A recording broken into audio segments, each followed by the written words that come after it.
Greetings and beyond the new. My name is Omni, and welcome to the current installment of What If Iruma Was a Saiyan Part 7. Now, like I said, I don't like being in a rut, so yeah, that's why I'm doing a double upload today. Anywho, where we last left off, let's see. Yes. Okay, the battle had just begun, blah blah blah blah blah. Then Irma orders everyone to stand back, for everyone to create a perimeter and to keep the creature from rampaging more across Walter Park. So yeah, Amri's dad objects to being ordered around, but everyone gives him the Kage death glare to just shut up and to do what Irma says, because he's a battlefield genius. Anywho,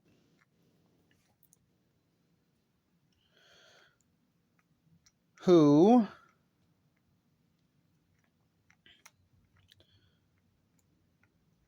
Ollie tells him that suggests that he should let at least the other adults that are chaperones to help out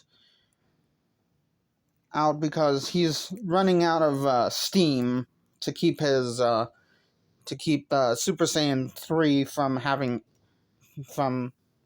the recoil damage onto Irma. Irma says, "You can stop that. That's another reason why my assistant is here.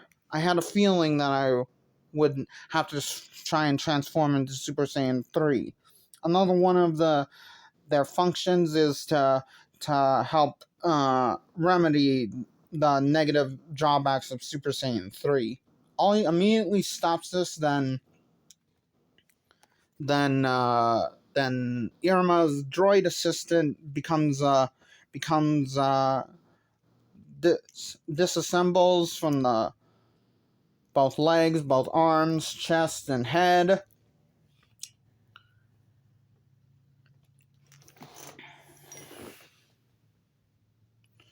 Which then both of the droid's legs attach to the Irma's legs, and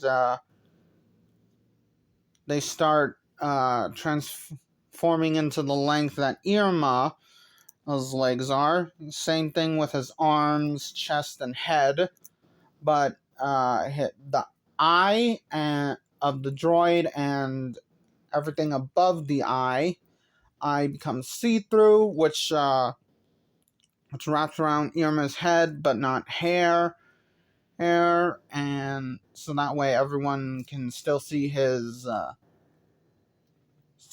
color of his hair.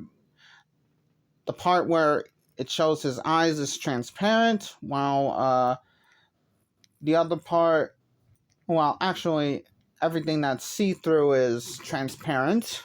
Anywho,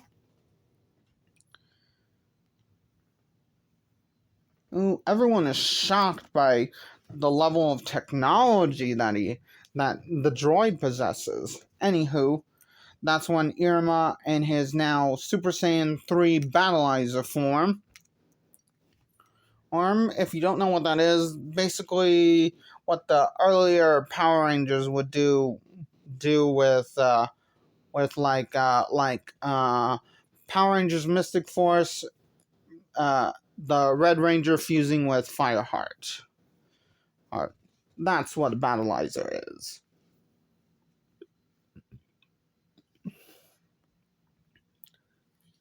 Anywho, I just felt like using just that as the example. There are plenty of other Battleizers, but I'm not going to go into detail about them.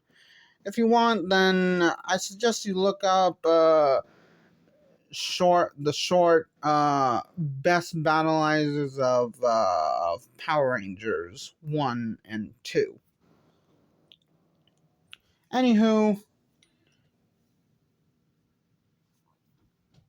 or just look up regular videos that show all the fight scenes of Power Rangers, usually Red Rangers, Rangers using battleizers. Anywho,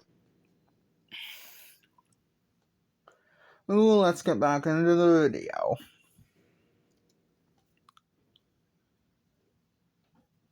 Oh yeah, and just so you know, the battleizer makes him look like looks like everything below the hairline to look like I forget the elemental hero's name, but the fusion of elemental hero Avian, Burstintrix, Sparkman, Clayman, and Bubbleman, and that you see in Yu-Gi-Oh! GX during that makes its appearance during the final battle of Jaden lead versus the final villain of that arc, of the Sacred Beast arc, where they were first introduced anyway. Let's see. Okay, let's see. Now, let's see. Hold on.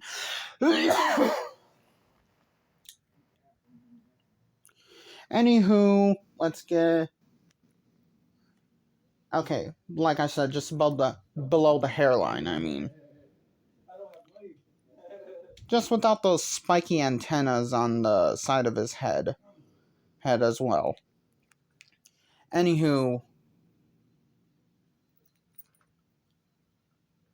after the transformation, all the girls that have crushes on Iruma gets nosebleeds, but they don't faint, and they get tissues to block their nosebleeds. Omri's dad gets angry at this for Iruma to cause his precious baby girl to have a nosebleed. And that's when she gives her father the Kage Death Glare, yada yada yada. We get back into the battle. Oh, and just so you know, after he's done transforming, this actually makes the two females of the Eight Fingers Ingers start to develop a little crush on Iruma, and they also go nuclear red, but 5 shades darker nuclear red. Anywho, no one else in the Eight Fingers, especially Kiryu, notices this. Then we get back into the battle. Then Iruma, in his powered up form, shows that he is ready to learn how to do, let's see. So, this is what the energy attacks Iruma knows before he transforms into Super Saiyan 3. Super Masenko, Super Kamehameha, Super Gallet Gun, Wolfang Fist, oh wait, no. Of course that energy attack that he uses to free the kids,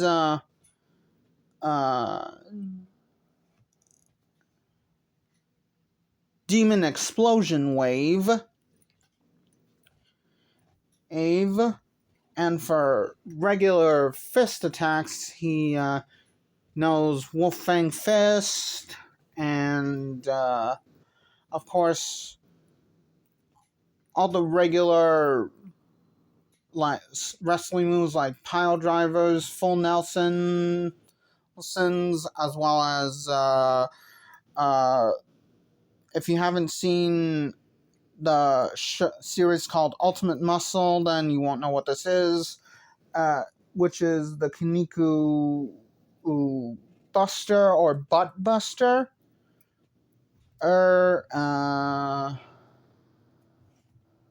The Calf Brander, and yeah, that's it. Now he is being his brain is being downloaded with new techniques, being let's see,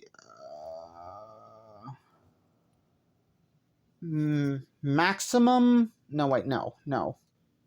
Ultra Masenko, Ultra Kamehameha, Ultra Gallic Gun.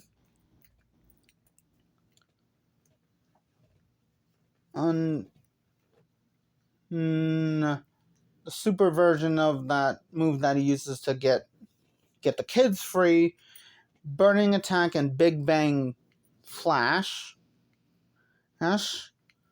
along with the super versions of Full Nelson, Pile Driver, oh yeah, and Drop Kick as well, since he used that move already. I just forgot to mention it, sorry, had a brain toot. Hoot. Then the Calf Brander becoming Buffalo Brander, and the Butt Buster becoming Ultimate Scar Buster. And a move that I created myself. It's called Gonfall Crash. Basically, you throw your enemy up into the air, then you jump up, having yourself in a crouch position, where your feet are connected to your opponent's stomach, while either your left arm is restraining his neck and arms, and the other arm restraining your opponent's legs, and then just crashing down onto the mat. And he also has different variations of this, where he more constricts and makes the upper part and his head and arms closer to the opponent, which is known as constricting Gonfall Crash. Then where he uses a corkscrew technique where he spins, known as corkscrew Gonfall Crash. And then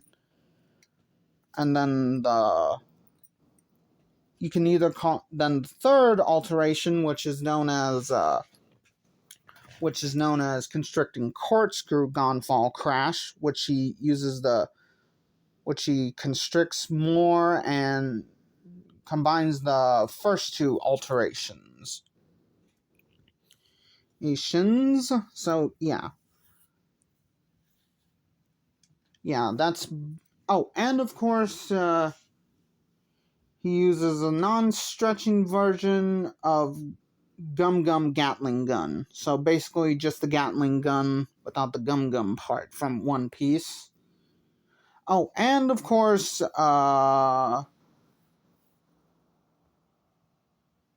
Zero Sword style Caliber Phoenix as well, along with Diablo Janbei. So yeah, basically a move from each of the monster trio from One Piece. Meaning Captain Luffy, First Mate Zoro, and the cook Sanji. Okay, so yeah. Anywho, let's get back into the video. And if you don't know what the Kaniku Buster / Butt Buster or Scar Buster is, Ultimate Scar Buster, Calf Brander, and Buffalo Brander, I suggest you watch the series Ultimate Muscle, the Kanikuman Dynasty. It's a really good wrestling show. Oh, it might not have any female wrestlers in it, but it's still a pretty good show. Oh, especially if you're into just watching wrestling between males. Males. Okay. Okay. So, anywho, let's get back into the video. Then, okay, Irma then uses Super Wolfang Fist. Then, and uses Super Pile Driver, then Super Full Nelson on the Beast. Then he grabs it by its uh, by its horns, spinning it around, then tossing it up in the air. Then let's see.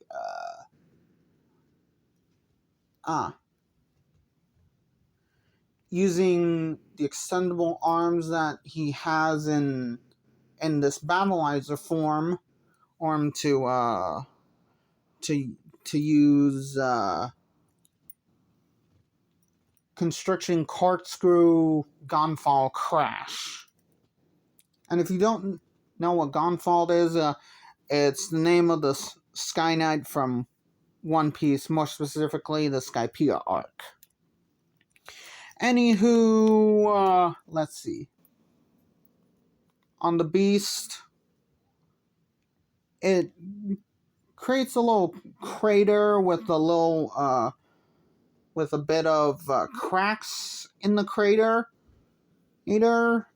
Upon impact, Iruma lets it go, and then uses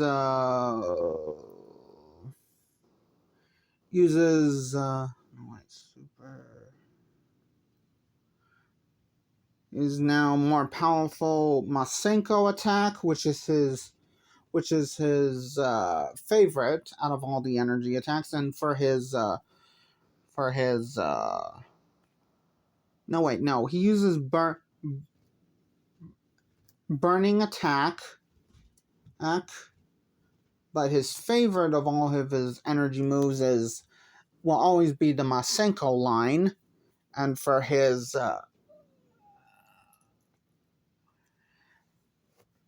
and as for his favorite physical attack, it will always be the Wolfang Fist line.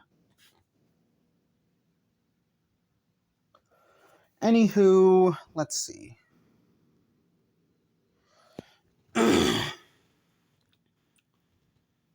Iruma thinks the battle is won, is about to de-transform. When Aoi says not to do that, then Iruma gets blindsided by a mouth blast by the fused creature. This knocks him just how James, Jesse, and Meowth, aka the three original Team Rocket members that we see in the series, go blasting off again. But of course, Irma just doesn't say that. You can say that if you want to. I just felt like saying it because I find those moments funny. Anywho, hold on.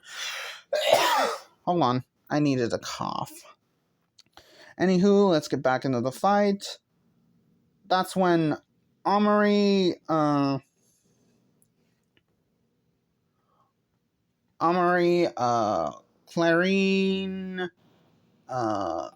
Eiko, the Secret Idol, and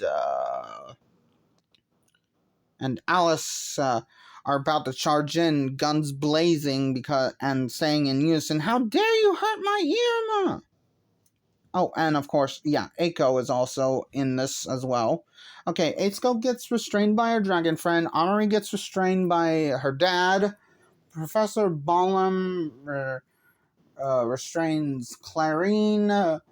Ian Opera restrains the Secret Idol. And Sobnok restrains. Oh, sorry. Okay. Alice, they all say in unison, "Let me go! We need to go beat up that guy!" Oh wait, no. They actually say that thing.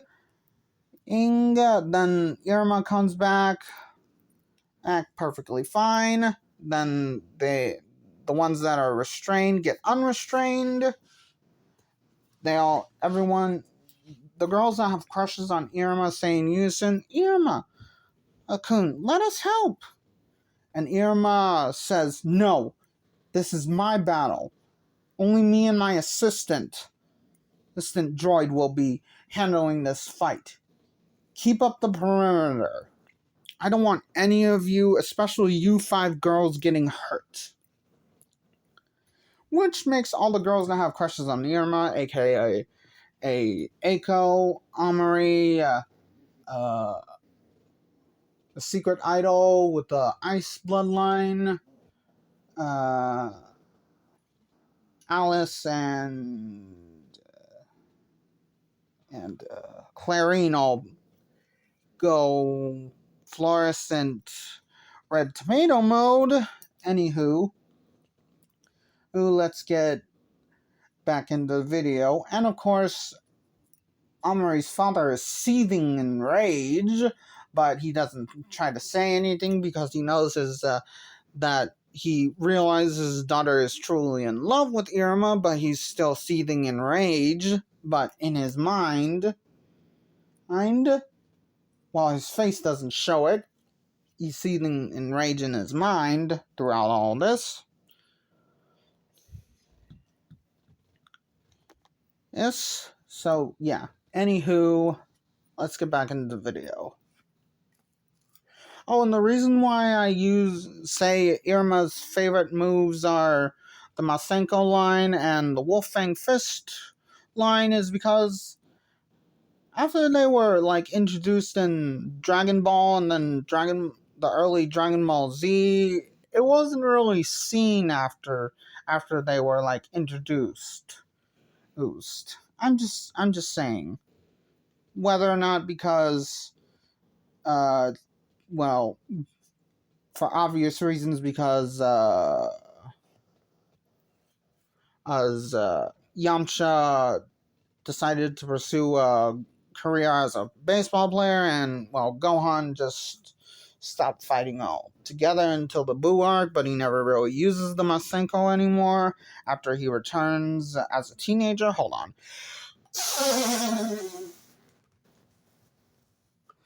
Yeah, my bad. Stupid allergies. Jeez, always gumming up the works in my nosy nose. Just felt like saying it like that. Anywho, let's get back into the battle. Irma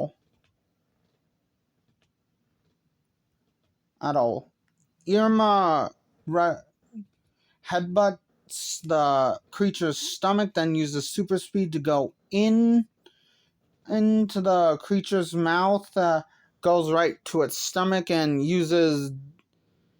Oh yeah, and of course he uses the newly acquired super demon explosion on it. It doesn't kill it, it just majorly does major internal injuries. Then he blasts out of the creature out of the creature's mouth by using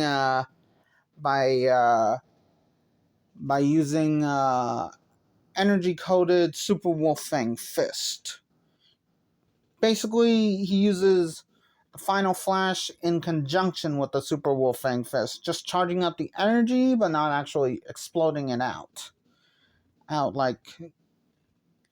but just focuses it around all of its body, making sort of like a key armor, A from Naruto uses how he uses his lightning armor. Anywho,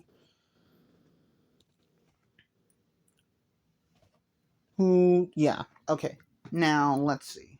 Okay, the battle is still raging on. The creature is slowly charging up to explode. Load. But Irma launches it up into the air by grabbing it by its horns. And just as it's about to explode, Irma uses burning attack with while also Ollie uses absorption, while his assistant uses a barrier to keep Irma safe, but still allows the energy and energy absorption to go through. Okay, so Ollie is back up to 100%, yada yada yada. Then, at the last moment, Irma's burning attack launches the beast into the even further from Walter Park. Let's just say he both times he threw the creature up into the air, it manages to get 10 stories high. And then with the burning attack, made it go 15 stories high. And then instead of exploding because the energy was absorbed by Ollie, and then the creature completely gets vaporized. Eyes completely, not even magic could find even the smallest trace of it. In other words, total annihilation of its cells. Okay. Yeah, sorry. My relatives are going at it again. Anywho, let's get back into the video. Everything goes like in canon, yada yada yada. Then when Irma tries to be alone on the balcony, that's when all the girls that have crushes on him follow him. All the guys have to hold back Amari's dad. And so yada yada yada. After then he senses them coming and he figures that he might as well tell them what he decided on. Yada yada yada. He decides to pursue the polygamous relationship and asks if it would be okay if any other girls were to join in afterwards. But only girls that truly love him and not because he's Sullivan's grandson.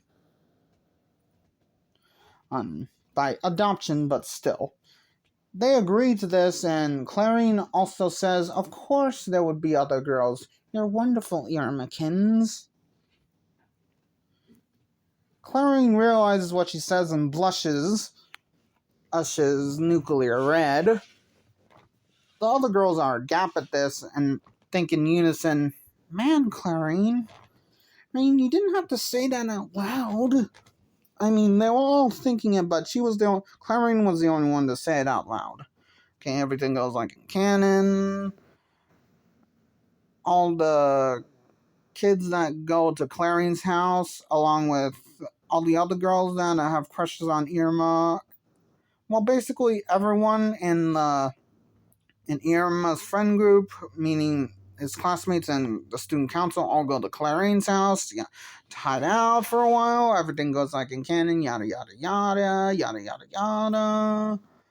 While Amari's dad is object to this, he's pulled away by Sullivan and Runaway's dad. And everything goes like in canon. They hunt the super creature, yada yada yada. They have a big feast, yada yada yada. Everyone gets there. They all basically do a group camp out, yada yada yada.